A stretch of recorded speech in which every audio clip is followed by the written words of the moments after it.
บรรยากาศยามเช้าอยู่สถานีรถไฟลาวจีนครหลวงเวียงจันทน์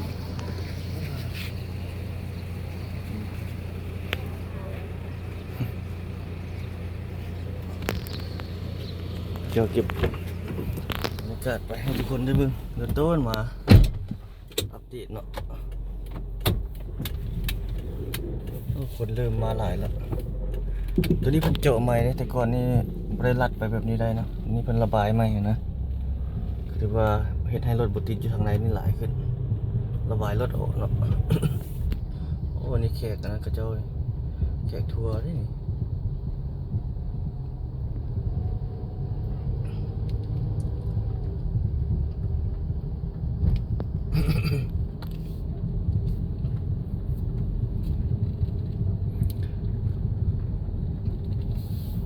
บรรยากาศ ประตูทางออกจะออกประตูเดียวนี่เวลารถไฟมาอันนี้มันขยายออกไปทางนั้นพุ่นเนาะ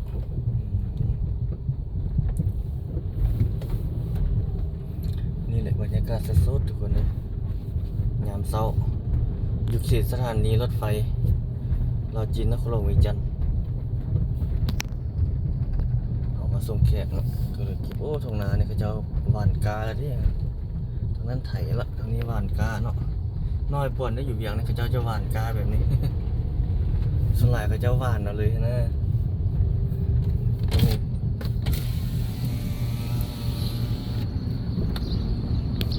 สถานีด้านหน้าของสถานียังกว้างเนาะเป็นบอนย่างเลาะล้อท่าอย่างต่างๆ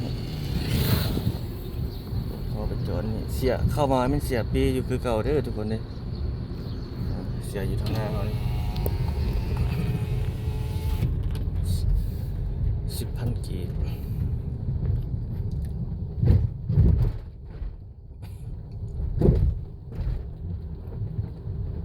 ทางหน้านี่ขายข้าวจี่ขายมันยังต่างๆไปขนมของต้นข้าวจี่ซื้อข้าวจี่ไปทุกคน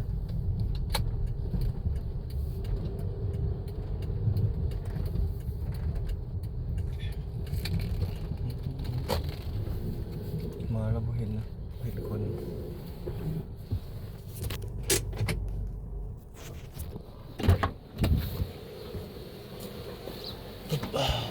โอ้อันนี้ไปใส่แล้วจริงเลยก้อนเท่าไหร่ก้อน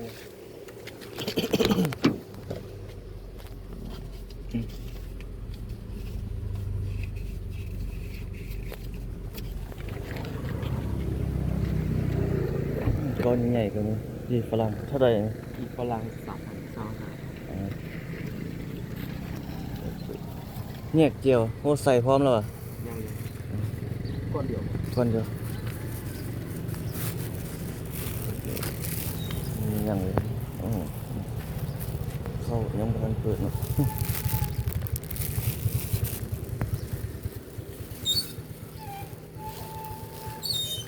นั่นมันจะมี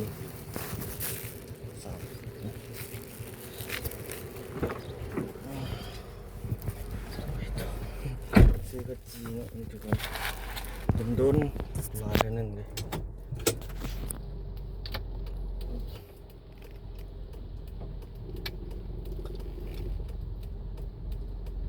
ซื้อไปซีมเบิ่ง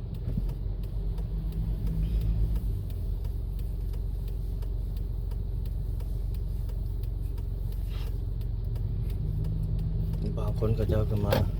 โอ้ปลายรถคันนี้ที่เฮียที่คนใดสีขาว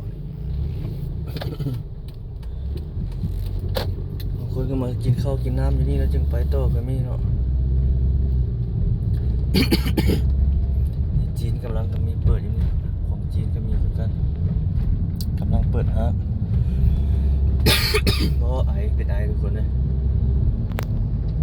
มาเก็บบรรยากาศการสัญจรยาวๆไปให้ทุกท่านได้เบิ่งได้ชมต่อ อัปเดต โอ้เป็นไอ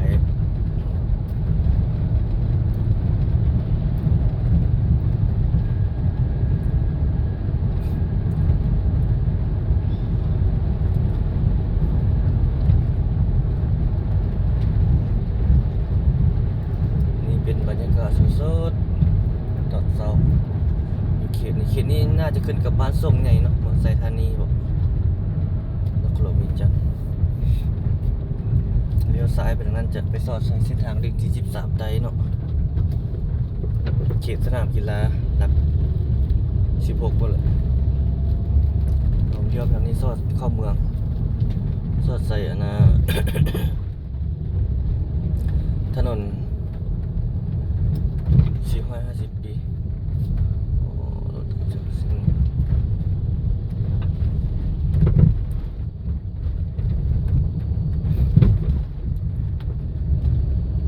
รถทุ่งไร่ทุ่งนาก็จะอยู่ตรงนี้กำลังเฮ็ดกำลังแปลงธรรมดาบ้านกาเดี๋ยวตอนนี้ก็ได้บอนวานมิดเข้าเลยก็มีนะหากกับวานกาก็มีบางบอนก็วานมิดมันละวานมิดเข้าเลยนะบุไซสูตรดำเลยนะบางบอนบ้านเฮานี่วานกาแล้วจึงมาคาดกวดแปลงตมแล้วจึงดำใส่ถ้าเฮาวานนี่มันจะเสียเนื้อที่ไปหลายๆเนาะเพราะว่านี่อยู่ทุกคนเวียงจันทน์เขาเจ้าเฮ็ดอาชีพอื่นนะนาผู้ที่มีดินเป็นนาก็วานๆเพราะว่ามันบ่เสียหน้าที่เจ้าเฮ็ดแนวอื่นมันก็ได้หลายกว่านั้นเนาะสำหรับชาวนาเขานี่เฮ็ดนาเลยก็ได้มันก็มีหลายได้หลายคือกันนะเนาะอย่างประมาณนี้เข้ากับแพงเลยอย่างนี้เข้ากับมีราคาหลายอยู่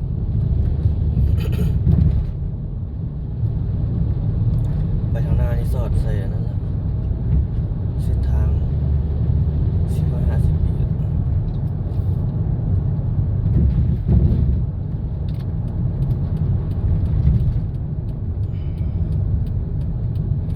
เส้นทาง450 ปีหรือว่าเวียงจันทน์450 ปี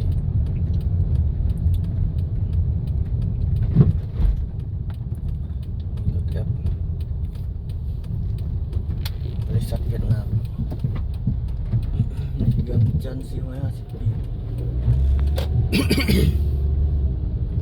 จะขายดอกไม้ขายดอกไม้เอาตกแต่งเงิน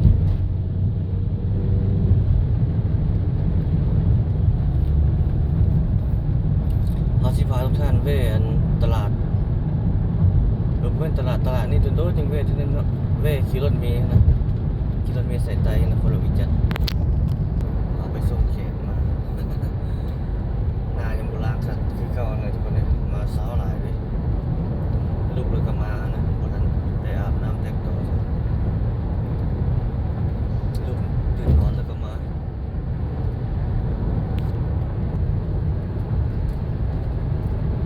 ถนนเส้นนี้ใหญ่ดีกว้างดีเสาไฟยังทางก็สูง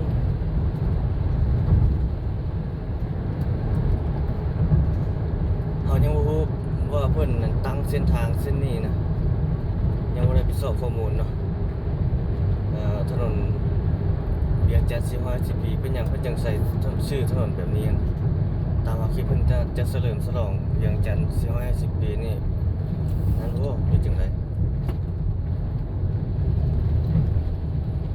450 ปีมันตั้งแต่กำเนิดมีชาติลาวมาบ่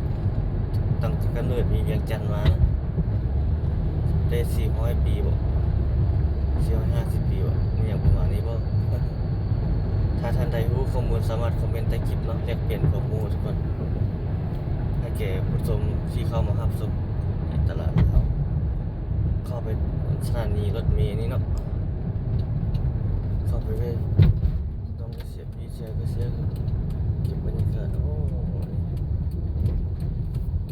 รถเมล์มาฮอดหลายเขาจะออกมานี่บางคนก็ขึ้นรถไปเดินออกรถแอปไปขึ้นจัมโบ้ไปก็มีบางคนรถเมล์มาแต่ใต้แต่เหนือเข้ามานี่แหละถ้าเราจอดอยู่นี่จะบ่เสียเงินสองแถวคือมีเนาะจอดอยู่นี่เต็มเลย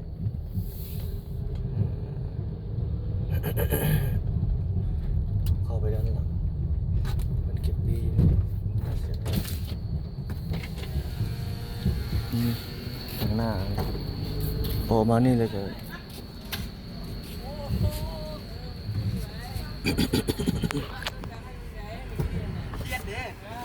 5,000 5,000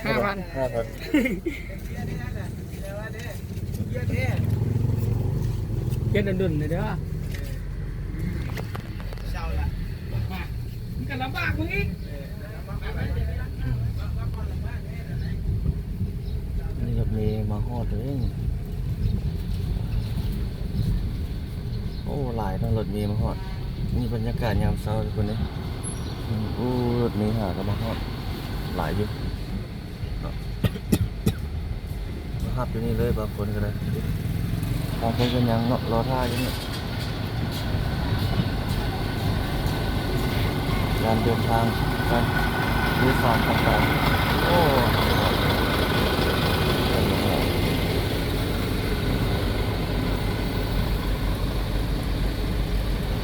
โดยสารมาหลายๆ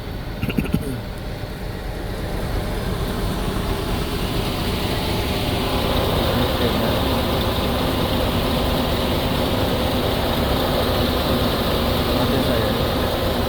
ส่บ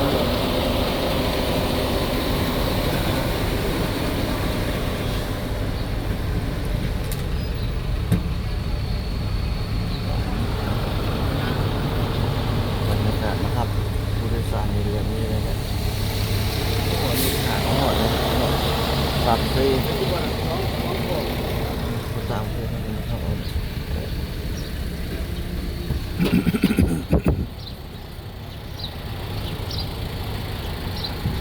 ไปจอดทางหลังรถเอาผู้โดยสารลงแล้วโอ้หลายคือว่าหลายก่อนนะคือรถมีใส่เหนือเลยคือคืนก่อนเนาะตัวนี้มีทางภายในประเทศและก็ต่างประเทศนำรถมีจอดทางหลังหลายมีมาหอดเลยเดี๋ยวเบิ่งเนาะเบิ่ง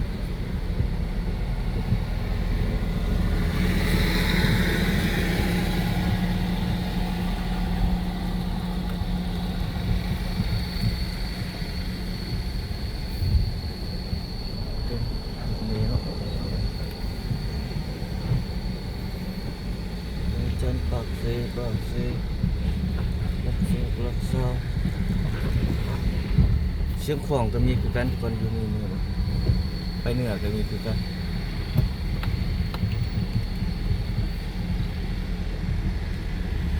โซนนี้จะเป็นโซนเวียดนามตัวนี้ไปเวียดนามตัวนี้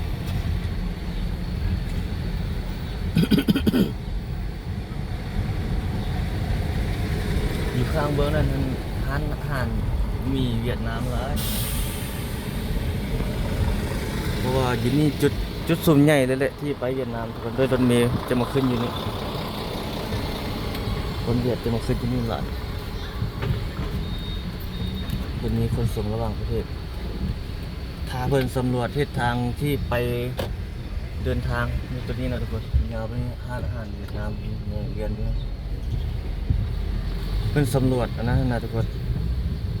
เส้นทางศึกษาแบบนั้นนะ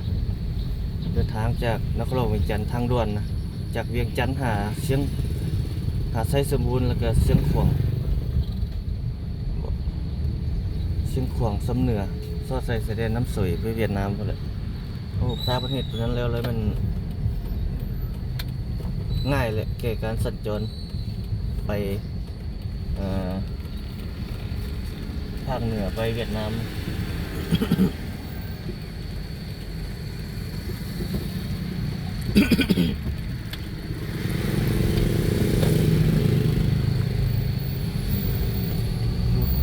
ที่กำลังจะออกไปที่สานออกไปก็ยังมาจอดอยู่นี่ก็มีเนาะรอท่าอีกนะ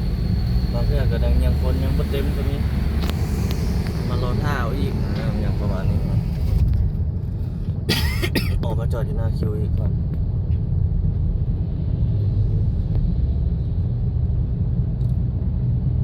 ประมาณนั้นแหละทุกคนเอาเข้ามาเก็บภาพเนาะตอนนี้6:30อาจจะเล่นซื่อทุกคนเนาะไปผ่านเขตดงโดก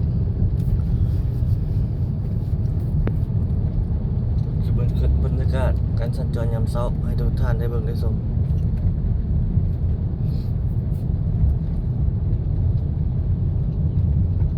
ทางหน้าสี่แยกไฟแดงดงโดก อดบริหารเนาะถ้าเราไปอันแบบเลี้ยวขวานะสอดใส่ทางรถหนุนนั่นแหละถ้าก็เลี้ยวซ้ายก็เข้าเมืองเนาะไปทางประตูไซพุ่นสอดใส่ถนนลานซ้างพุ่น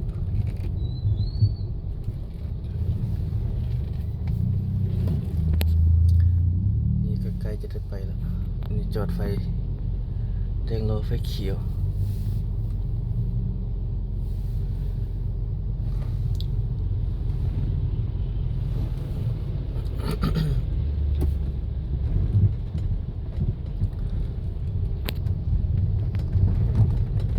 การสัญจรยามเช้าในเวียงจันทร์ทุกคนทางนั้นไปเข้าเมืองว่าทางนั้นเข้าไปประตูไซพุ่นแหละสอดใส่ถนนลานซ้างนี่เขาจะมาลงที่นี่ก็มีขี่รถโดยสารมาได้ทางเหนือ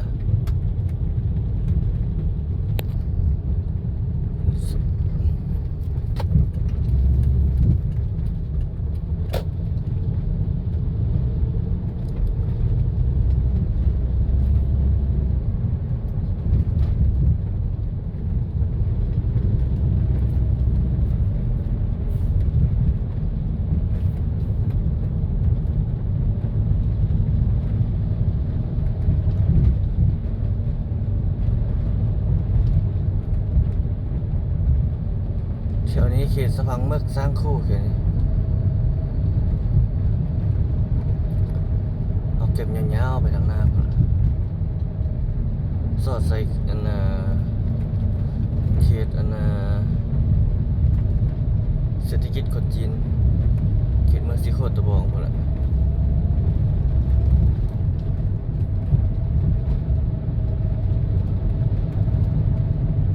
ตอนนี้6:30นี้ไกลสมงเร่งด่วนแล้วเนี่ยคนเริ่มออกเย้าเงินเยอะๆไปการ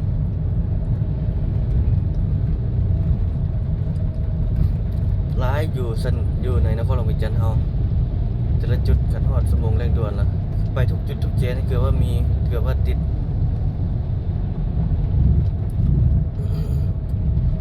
เส้นทางเส้นนี้เพิ่นกำลังเฮ็ดอยู่เนาะเป็นแนวทางรถเมล์ด่วนรถเมล์ด่วนไฟฟ้า BRT ที่เพิ่นเฮ็ดแต่ยังบ่ทันแล้วเทื่อมันก็เร่งมืออยู่เนาะน่าจะได้เปิดนำไซต์ในไวๆเขาก็จะน่าจะได้นำไซต์ในไวๆนี่ สิมีคนขี่อยู่กันเป็นนักท่องเที่ยวนักเรียนนักศึกษาส่วนหลายเนาะเพราะว่าคนลาวเขานี่ส่วนหลายอย่างผู้ที่มีรถส่วนตัวนี่ส่วนหลายจะใช้รถส่วนตัวยังหลายยังสังเกตเห็นหลายสมมติผู้มีรถใหญ่นี่นะส่วนหลายจะใช้รถส่วนตัวออกไปเวียไปงานไปอย่างต่างๆนะฮะผู้ที่บุมนี้จึงสนับสนุนโดยสารแบบรถสาธารณะบ่รถแอปบ่อย่างประมาณนี้นะแต่ถ้ารถคือเขาเว้าแหละถ้ารถมีด่วนประเทศมาแล้วก็จะคนก็น่าจะเริ่มหันมาใช้รถอันนี้หลายนะพลเมืองบ้านเฮามันก็ยังบ่หลายแห่งเกินไปเนาะคืออยู่ญี่ปุ่นบ่ไทยบ่อย่างต่างๆพลเมืองก็เจ้าหลายขี่รถไฟฟ้า BRT จะมีก็ดีเนาะเป็นสีสันเพิ่มความเจริญความทันสมัยขึ้นมา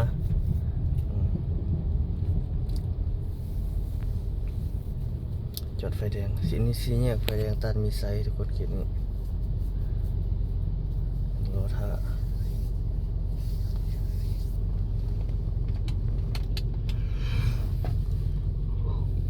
หอนอนอันนี้ผู้สาวสิ่งเดินทางมาได้ต่างแขวงกว่านี่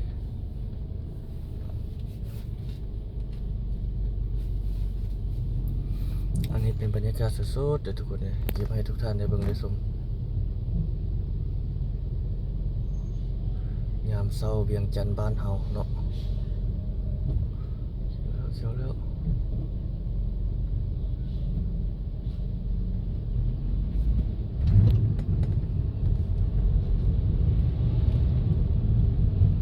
รถคันนี้มีแต่หัวรถแก่ล่าง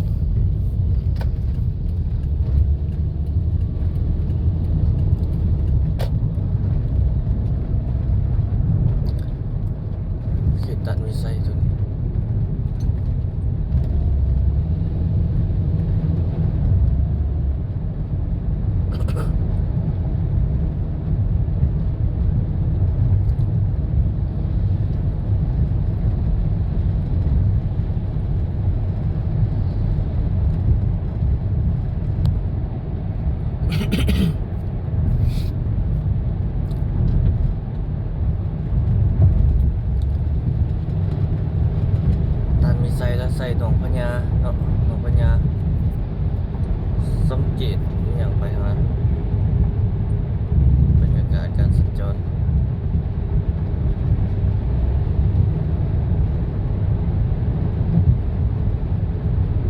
สองข้างทางนี่ถือว่าเป็น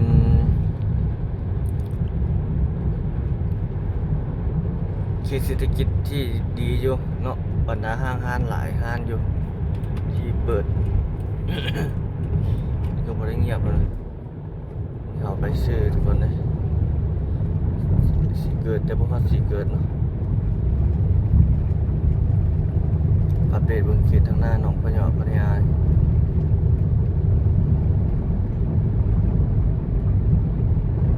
นี่เขาเจ้ากวดทางแบบนี้โอเคทุกคนนั่งกันไปนั่งกันวันเนาะอนามัยแต่บางคนบ่ได้เปิดนะแต่คือเฮาเว้าแหละขี้ฝุ่นเต็มทางดีเลยแต่มันรถเหยียบมาบ่ได้จังไดรถอยู่ถนนหนทางมันเปื้อนบ่มันหยังเนาะเฮ็ดให้มีขี้ฝุ่นแบบนี้หลายๆเกือบทุกเส้นเลยทุกคนเป็นทางคอนกรีตอย่างดีนี่ตลาดน้อยสิแคมทางเป็นทางคอนกรีตอย่างดีแต่ว่ามีขี้ดินขี้ฝุ่นขี้ตมหลายอยู่ตามขอบทางนี่เห็นบ่ทุกคนนี่ ทางขอบทางกับอยู่บนนั้นข้างทางครับบนรถแล่นนี่ก็จะเลื่อมนิดนึงรถแล่นมันฟงไปซอดอยู่คูแคมคูกลางทางอันนี้นะเห็นให้มีขี้ฝุ่นมีอย่างเนาะทุกคนเลยบ่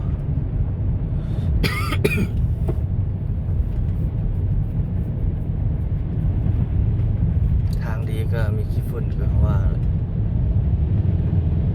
ทางคอนกรีตอยู่แต่มันมีขี้ฝุ่น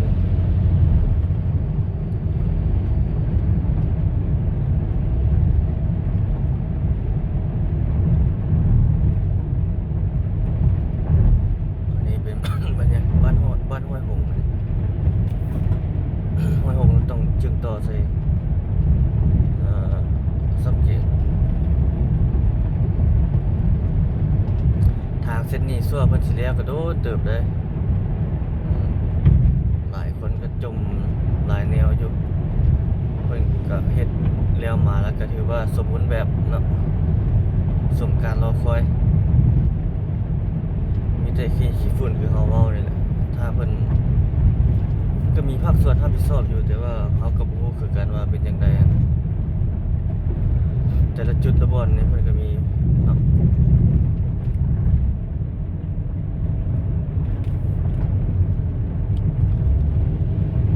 ส่วนหลายยังบ่เปิดห้างร้านอยู่ข้างทางนี่ยังเศร้าอยู่ ตอนนี้ก็ประมาณ6:42 นาที7:00 นยัง10 ไปนาทีนี่แหละ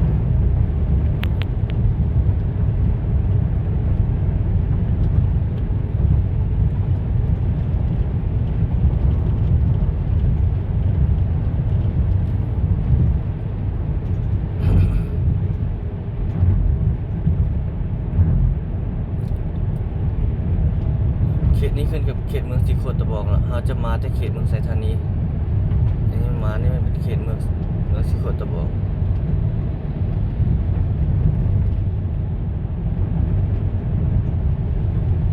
ร้านขายรถขายรางมือหนึ่งมือสองหลายอยู่ถนนสายนี้เนาะถ้าท่านใดอยากได้รถมือหนึ่งมือสองรถใหญ่นะ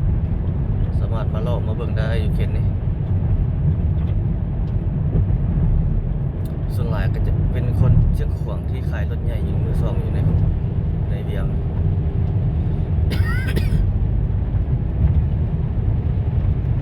ทางหน้านี้ถ้าเอาไปซื้อนี่ซอดใส่พุ่นละซอดใส่ทางด่วนเวียงจันทร์วังเวียงเขาขึ้นทางด่วนนะไปเวียงนี่ลูกจากจุดนี้ไปหาวังเวียงฮอดประมาณ1 ชั่วโมงนึงเนาะ1 ชั่วโมงไปเสียปีแต่ทางเก่าที่บ่ได้ขึ้นทางด่วนก็ดีแล้วเป็นทางไปตรงแบบนี้แหละไปฮอดเขตวังเวียงถือว่าเป็นทางดีแล้วแต่ว่าขึ้นทางด่วนจะไวกว่าเนาะแล้วไปทางนี้ประมาณ2 ชั่วโมง3 ชั่วโมงนี่ไปทางธรรมดานี่นะไปทางด่วนมันจะเป็นทางซื่อแล้วก็ทางดีนะเห็นเขาหอดไว้ประมาณนี้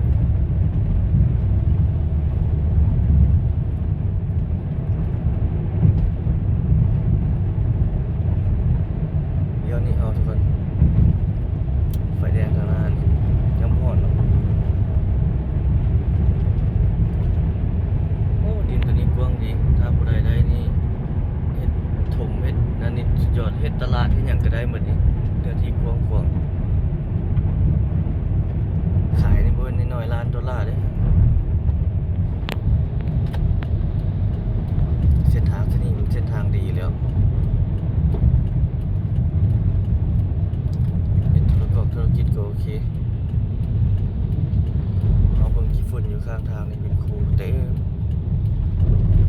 ถ้ามีผู้อนามัยนี่ล้างคือสิดีงามเนาะ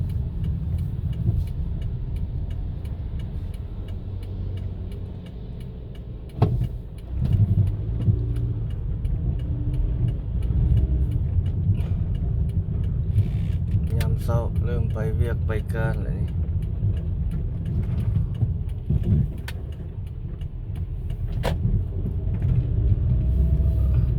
เจ้าหน้าที่จราจรมันก็ออกแต่เช้าเนาะ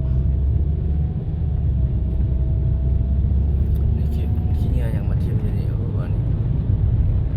มันทางคอนกรีตไปซอดใส่ดงนาโซกทุกคนเส้นทางเส้นนี้บนนั้นมีหนองปลาอันนี้นี่ในอนาคตนี่จะเป็นเขตเศรษฐกิจต่อมาจากเขตบ้านดงนาโซกนะทุกคนโอ้ทางนั้นตรงนะเพราะว่าเขตนี้มันสองข้างทางเริ่มมีเศรษฐกิจคนจีนเข้ามาอยู่หลายเนาะต่อจากเขตทางหน้านี่เดียวไปเบิ่งไข่วงเวียนทางหน้าเฮานี่นะไปสอดสังเกตดงนาโซกเขตนี้จะเป็นคนจีนที่เขามาเขาเจ้ามาเฮ็ดห้างบริษัทหลายอยู่สองข้างทางแต่จุดนี้นี่เฮาสังเกตเบิ่งนี่ยังบ่หลายปานใดไข่สีแยกไฟแดงมาทางนี้นะบนทางวงเวียนมาทางนี้ยังบ่หลายแต่ใครนั่นไปมันเต็มละเป็นทางห้างบริษัทของคนจีนแต่ว่าทางนี้เขตนี้อนาคตก็น่าจะเต็มมาลามมาแล้วจากนี้ทางหน้ามีแล้วเด้มีโครงเหล็กแบบนั้นแล้วเด้น่ะเป็นของจีนเขาคือกันหากเฮ็ดใหม่ๆเด้ตัวนี้ตอนนั้นยังบ่ได้มีงานจีนอันนี้ถนนสายนี้แต่ก่อนมีแต่ไข่ด้านไปนี้เริ่มมีแล้วเนี่ยไข่วงเวียนเข้าไปทางในมันทางหลังเข้ามานี่คือที่แม่นเริ่มบุกเบิกเนาะมาใหม่อีกโดนก็เต็มแล้วเป็นถนนสายเศรษฐกิจเลยถนนสายนี้ก็ทางดีเลย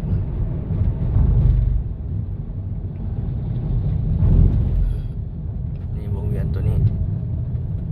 ไปทางนั้นมันเต็มแล้ว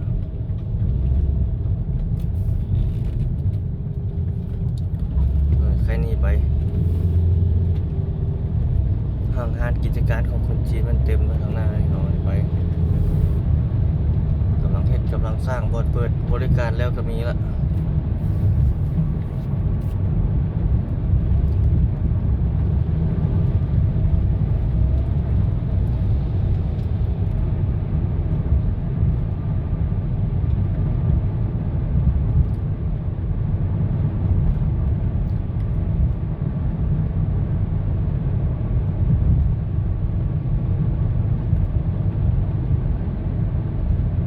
เขตนี้ไปแม่นมันละนี่นะคนจีนเห็นเกือบบ่มีของคนลาวเลยอ่านข่าวอยู่แถวนี้ส่วนใหญ่จะเป็นของคนจีนหมดเลยคนลาวนี่มีอยู่ประมาณ 5% น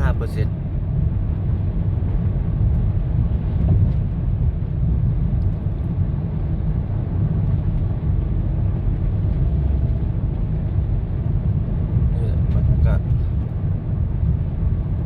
รถกับสินค้าเขาจะเอามาเป็นรถแบบนี้เต็มเลยสินค้าจีนคุณภาพขึ้นกับราคาคือของเขาแหละตัวมันแพงนี่ยังแพงของไทยซ้ำได้เครื่องเสื้อผ้า100,000 200,000 500,000 600,000ล้านปลายเป็นเนมเขาจะเป็นเนมจีนเฮานี่แล้วเลยไปซื้อมาใส่ได้บ่ เอาตัว70-80 พันกีบนี่ยังว่าแพงละ100,000ปลาย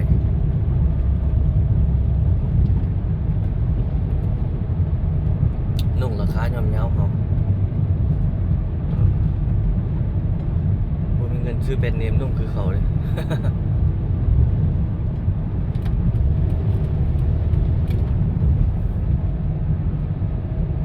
ทางหน้าในไกลฮอดเขตนั่นแหละตรงหน้าโศกเลย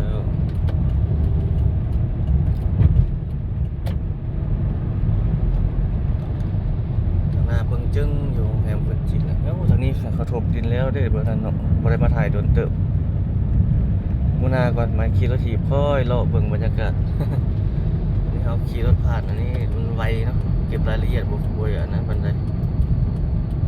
เอาค่อยย่างเลาะค่อยนะไปมันจะได้บรรยากาศซึมซับกว่านี้อีก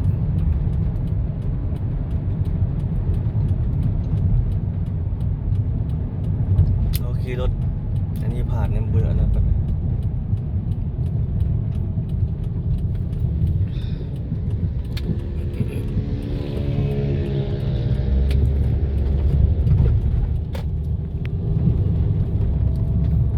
เขตดงนาโศกอันนี้โอ้งานขายรถดงนาโศกสอดใส่นาคำรถยังโบราณเลยยังเศร้า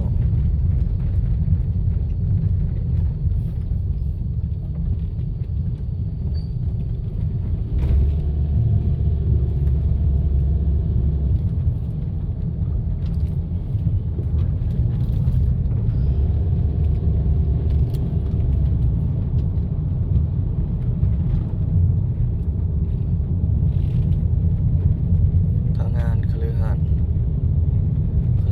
วางคนรวย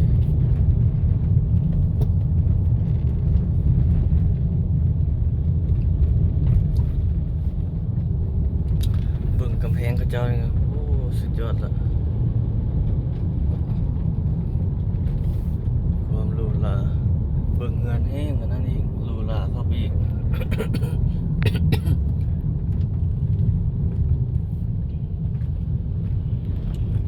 จะแวะซื้อยามเช้าเนื้ออยู่เดี๋ยวกิน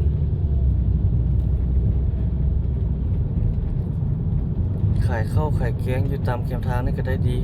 แต่เงินเนาะขึ้นแต่ความดูมันขยันเพียรของไผ่ลาว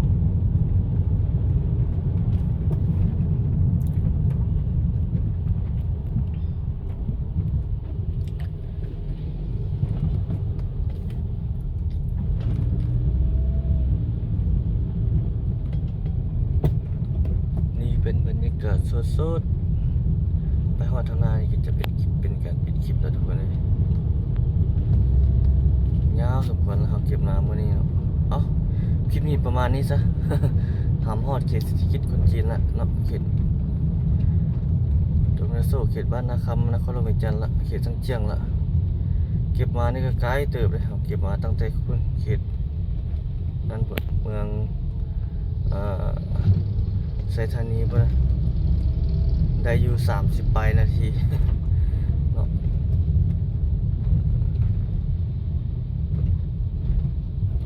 จากนั้นโรงแรมหลายอยู่กำลังเฮ็ดกำลังสร้างอยู่กับมีเอาประมาณนี้ซะทุกคนเลยขอบใจทุกท่านที่เข้ารับชมเนาะพบกันใหม่ในคลิปถัดไป